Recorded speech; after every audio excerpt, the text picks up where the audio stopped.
Good morning, students. On that day, we had done the two dynasties, the slave dynasty and the Khilji dynasty. And today I am going to teach you the third dynasty, Tughlaq dynasty. The time period of the Tughlaq dynasty was 1320 to 1413. You have to underline this. 1320 to 1413. First of all, I am going to remind you the names of the rulers of Salib dynasty and the Khilji dynasty. Qutbuddin Aibak, Iltutmish, Rajia Sultana, Behram Shah. These were the unpopular rulers and we hadn't enough knowledge about these rulers. Behram Shah, Alauddin, Nasiruddin, they ruled after the death of Rajia Sultana, but they were not famous. And the next strong ruler was Balban. These all were the slave rulers. And the second dynasty was Khilji dynasty, and the rulers of this dynasty were Jalaluddin Khilji and the Alauddin Khilji. And today we are going to start the Tughlaq dynasty. The time period of the Tughlaq dynasty was 1320 to 1413. Ghiyasuddin Tughlaq, he was the founder of the Tughlaq dynasty. That is important. Underline on your book also. He ruled from 1320 to 1325. Means he ruled for 5 years. That is on page number 39. He was the founder of Tughlaq dynasty and he also reformed the judiciary system, the system related to justice like high courts, supreme courts. These are related to the judiciary system, and he also improved the police department. And next is he also reduced means he also decreased the revenue means the tax which was imposed on the land. He also reduced the land tax. And next he also built dams and laid down the canals for what? For the irrigation. He built the dams and laid the canals and for the irrigation. These were the works which were done by Ghiyasuddin Tughlaq. And next he also built the forts for the protection of the people, and he established the new city. Underline this, that is important. The name of the city which was established by the Ghiyasuddin Tughlaq was Tughlaqabad. You can see here Tughlaqabad, that was near Delhi, and he conquered many areas. For example, Warangal and Bengal, these were the areas which were born by the Ghiyasuddin Tughlaq, and he died in 1325. Ghiyasuddin Tughlaq, he was the founder of Tughlaq dynasty and he made many reforms in his administration, like he reformed the judiciary, police department and built many cities and dams, and he died in 1325 after 5 years. And next is Muhammad bin Tughlaq. He was the second Tughlaq ruler who ruled after the death of Ghiyasuddin Tughlaq. He was a great scholar, mathematician, philosopher, medicine. He also had the knowledge about medicine and about the astronomy. And he was also the great poet. Means he had many qualities. But in spite of all these qualities, he failed in his practical life. Means during his rule, he made many experiments, but these experiments got failed. So that's why the many historians feel that he was half mad.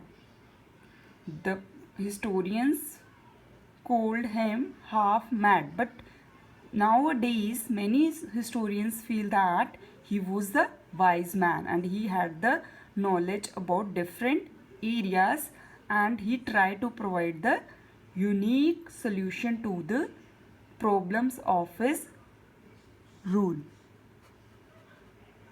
And I already told you he made many experiments, but these experiments remained failed.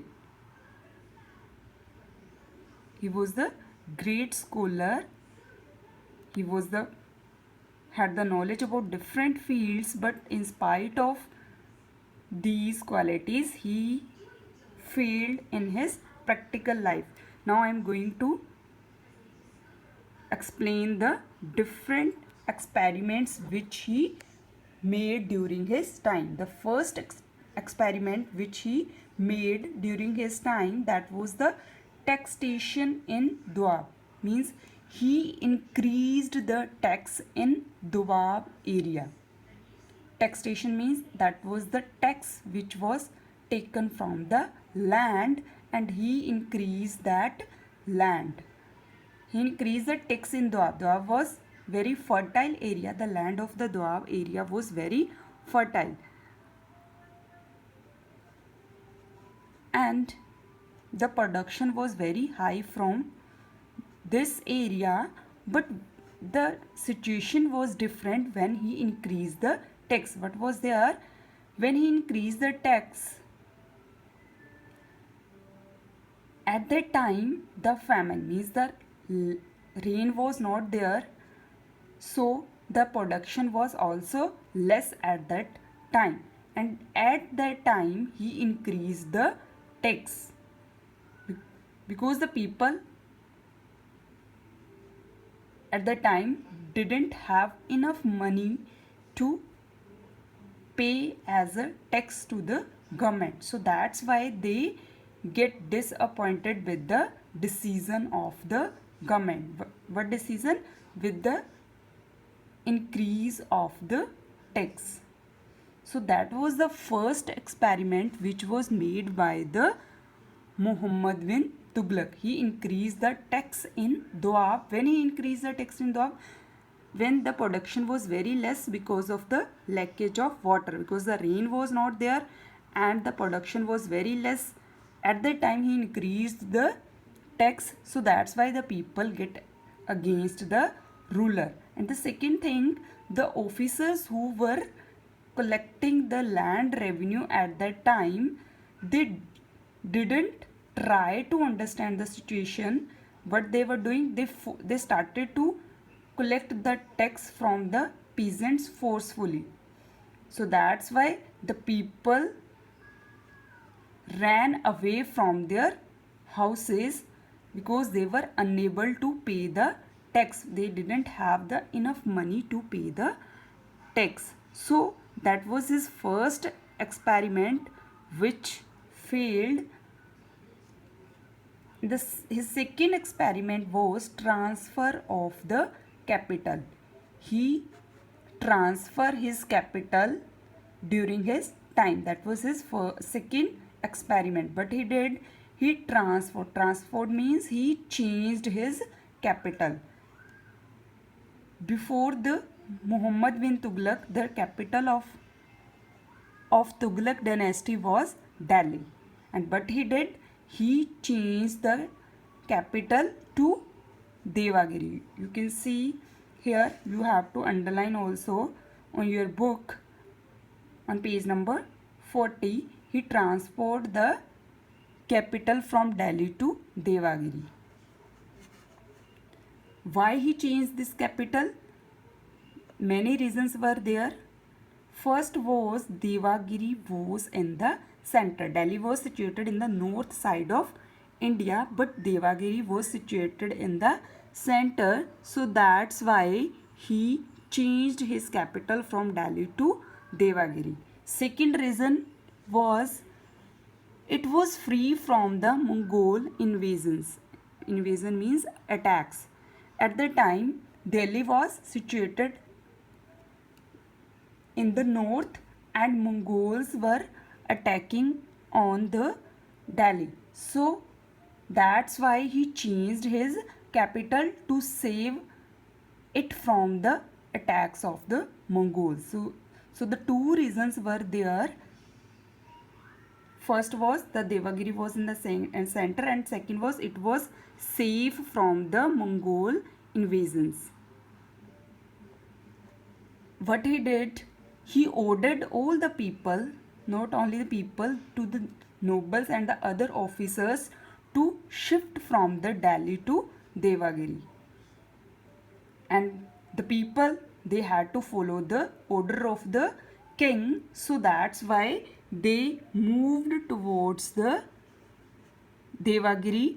And at the time, the means of transportation like buses were not there, cars were not there. The people have to go from one place to another by foot. So the distance from Delhi to Devagiri, that was also known as the Daulatabad, was nearly about 1500 kilometer. And second thing, at the time when he changed his capital, the season was summer. The summer season was there at that time, so the people had to face many difficulties because of the sunshine. And the Sultan also built rest houses on the way for the convenience of the people. The Sultan, the ruler, he built many rest houses, but at the time the people, when they moved from Delhi to Devagiri, many people died on the way because of the summer season. And so that's why the people, those who had to change the capital, they got disappointed. They were not happy with the king. And when he changed his capital from Delhi to Devagiri, and now the Mongols who came from Central Asia, they started to attack on the Delhi, because now Delhi was empty, because the many people, the rulers, they shifted to Devagiri. So the Mongols took advantage of the situation and they started to attack on the Delhi. So he had again changed his capital. Now he again changed his capital from Devagiri to Delhi. He again changed his capital. So that was his second experiment, which also failed. His third experiment was token currency. He started the new currency that was known as the token currency. He started this currency in 1330. This plan also remained failed. Like his two plans, this plan also caused heavy loss to the treasury. At the time, he was in need for money. When his first two plans failed at that time, he needed money. So what he did, he issued the copper coins, because before the Muhammad bin Tughlaq, the gold coins were there and the silver coins were there, but now what he did, he issued the copper coins.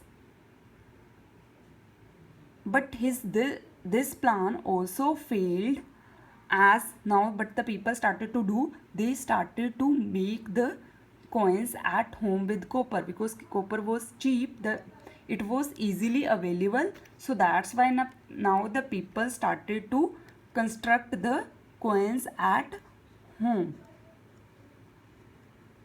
and the government was unable to control over it.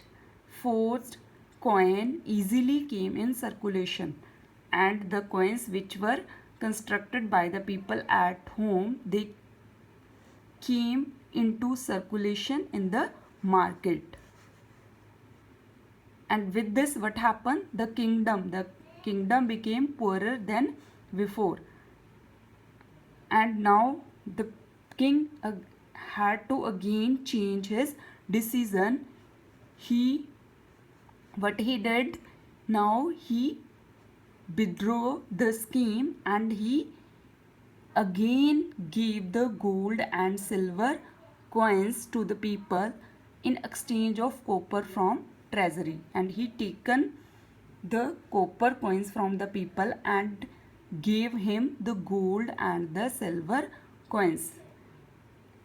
It was also the great loss to the treasury, because now the king had to give loads of gold and silver coins to the people, because now in the market the copper coins which were constructed by the people at home, they were cheap. His next plan was other visionary plans which he made.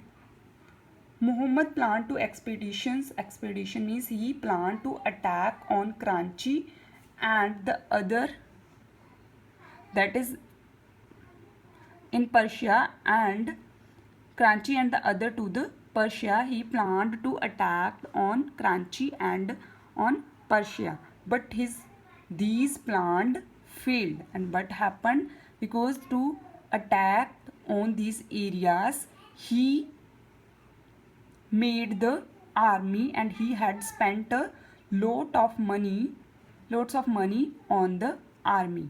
But when his plans failed to attack on these areas, he had to destroy his army. And this also caused loss to the life as well as to the wealth, because he had spent lots of money on his army, but when his plans failed, he had to destroy his army. And as I told you, he again changed his capital from Devagiri to Delhi. And in Delhi, there were the Mongols. They reached at the Delhi in 1328 AD. Now he was not able to fight with the Mongols, so he gave money to them for his protection. Means that was also his failure. He had to pay money to the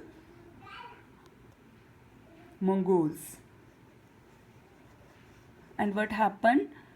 As a result, because of his failures, now nobody was with him.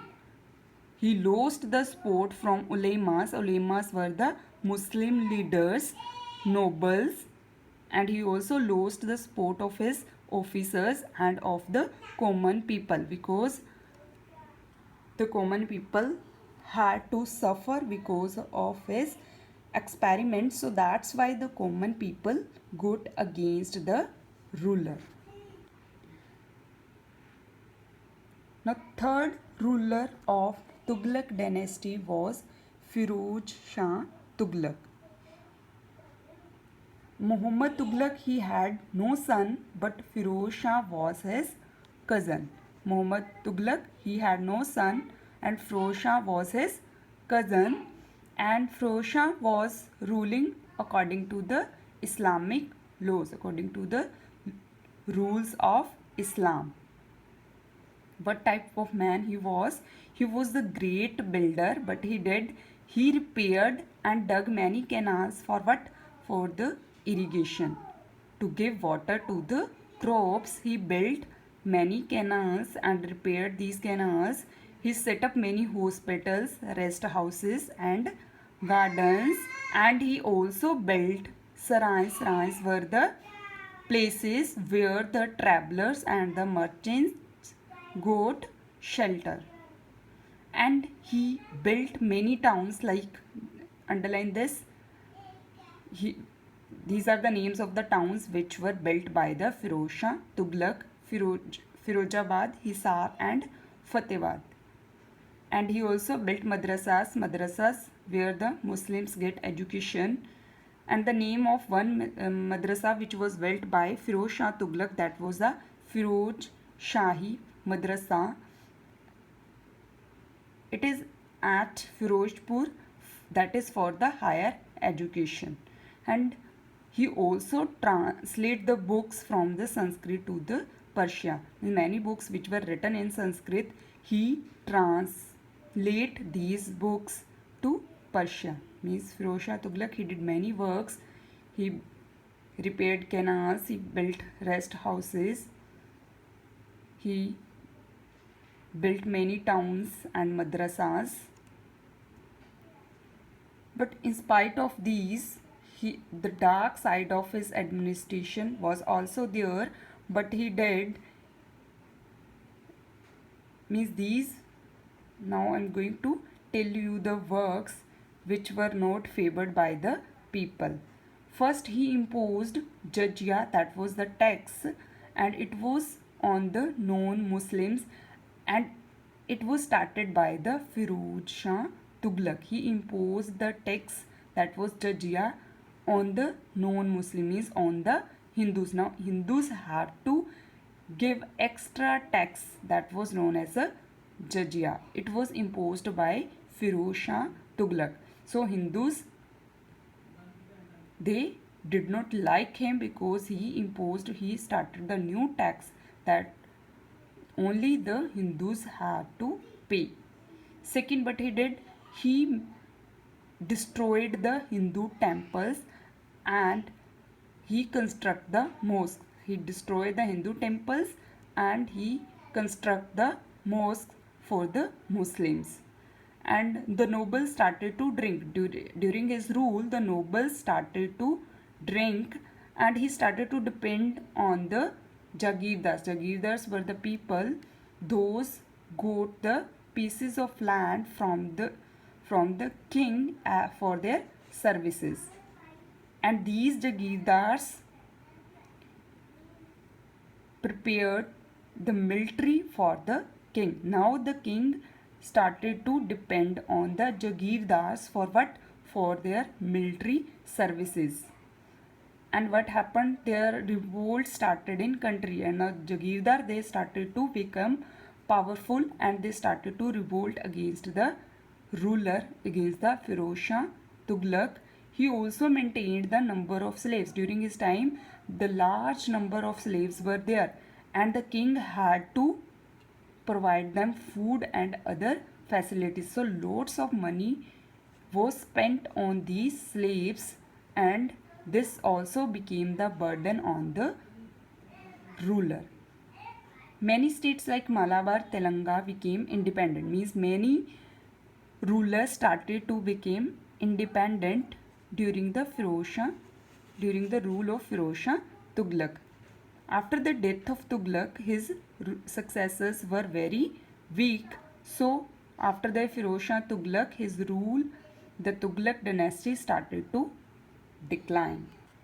Students, clear? Firoz Shah Tughlaq, he became the ruler after Muhammad bin Tughlaq and he ruled according to the Islamic laws. He was the great builder as he did many works, I explained. But the works which he did,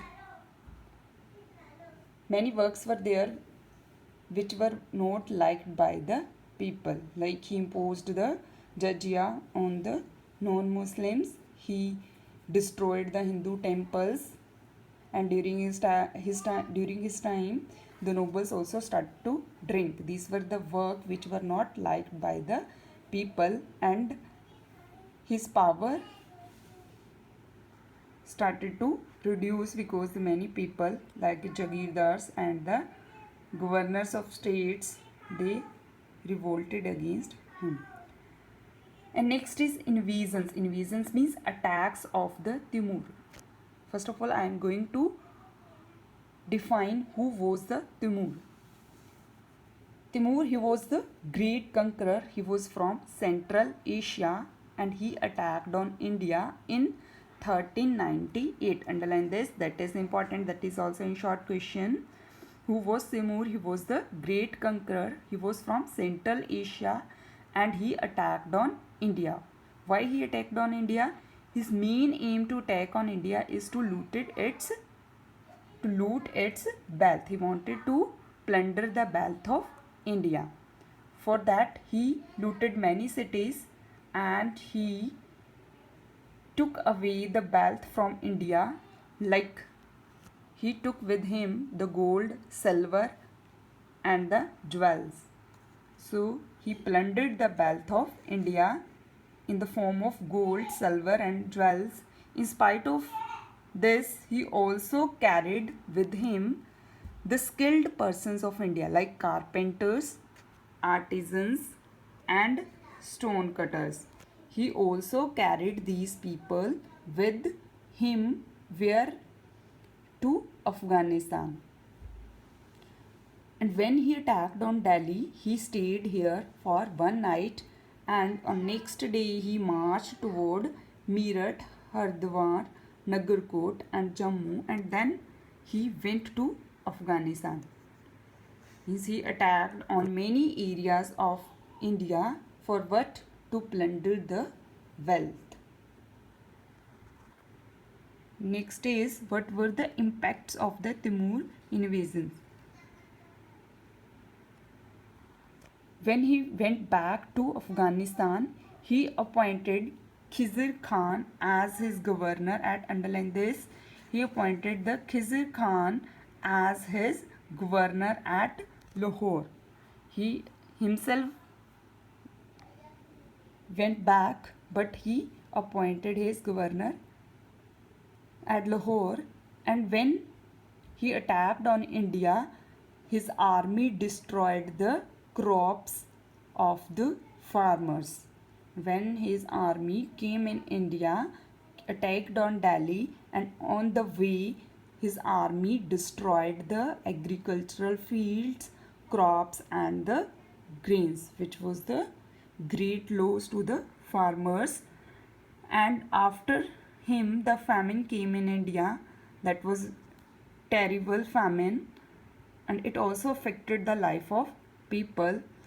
And after his attack, the Tughlaq Empire completely destroyed, and it also lost the glory and richness of the Delhi. How? Because he plundered the wealth of India like gold, silver, so it lost the richness of India.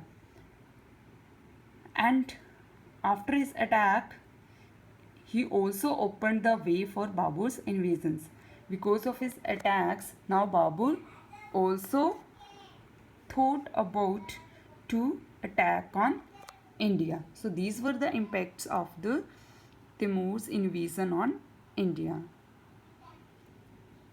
Next is, the next dynasty is the Sayyid dynasty, and it ruled from 1414 to 1451. The Sayyid dynasty was founded in 1414 AD by the Khizr Khan. Khizr Khan, he was the person who was appointed by the Timur as a governor at Lahore, and he founded the new dynasty, that was Sayyid dynasty. And he defeated the Daulat Khan. Alauddin Alam was the last ruler who defeated by the Bahlol Lodi. Alauddin Alam, he was the last ruler of the Sayyid dynasty, and he was defeated by the Bahlol Lodi, and the new dynasty was started, that was known as the Lodi dynasty. Tughlaq dynasty, that was also destroyed, and after the Tughlaq dynasty, the next dynasty was the Sayyid dynasty. Khizr Khan, he founded this dynasty in 1414 AD, and this dynasty was ended by the Lodi rulers. The name of the ruler was Bahlol Lodi. He was the founder of the Lodi dynasty. You can see the Lodi dynasty, it ruled from 1451 to 1526, and the founder of this dynasty was Bahlol Lodi, and it was the last ruling family of the Delhi Sultanate. It was the last dynasty of the Delhi Sultanate. The first Lodi ruler was Bahlol Lodi, and the second Lodi, underline this, First was Behlol Lodi, second was Sikandar Lodi, and he was very capable ruler and he maintained the friendly relations with the other states and he won the area of Gwalior and Bihar. So first Behlol Lodi, second Sikandar Lodi, and third Lodi ruler was Ibrahim Lodi, and he was the last Lodi ruler and the last ruler of Delhi Sultanate. He was the last great Lodi ruler after the Sikandar Lodi, and he became ruler in 1517. When Ibrahim Lodi became ruler, 1517 till 1526. You can see here. And what he did during his time, he conquered the areas of Gwalior and also came into conflict with Rana Sanga. He defeated the Rana Sanga, and his relations with the Afghan rulers were not good. Afghan rulers, they were the rulers from Afghan, his relations were not good with them, so that's why the Afghan rulers, they invited the Babur to help them and fight against the Ibrahim Lodi. Because of the invitation of the Afghan rulers, the Babur came in India to fight against the Ibrahim Lodi, and there was a battle between the Ibrahim Lodi and the Babur that was known as the Battle of Panipat. That is important, underline this, that was the Battle of Panipat which was fought between the Ibrahim Lodi and the Babur in 1526, and in this battle the Ibrahim Lodi was defeated by the Babur and the new rule was started in India, that was the Mughal dynasty, that was the Mughal rule. After the death of Ibrahim Lodi, after the defeat of Ibrahim Lodi in the first battle of Panipat in 1526, the new dynasty started, that was the Mughal rule.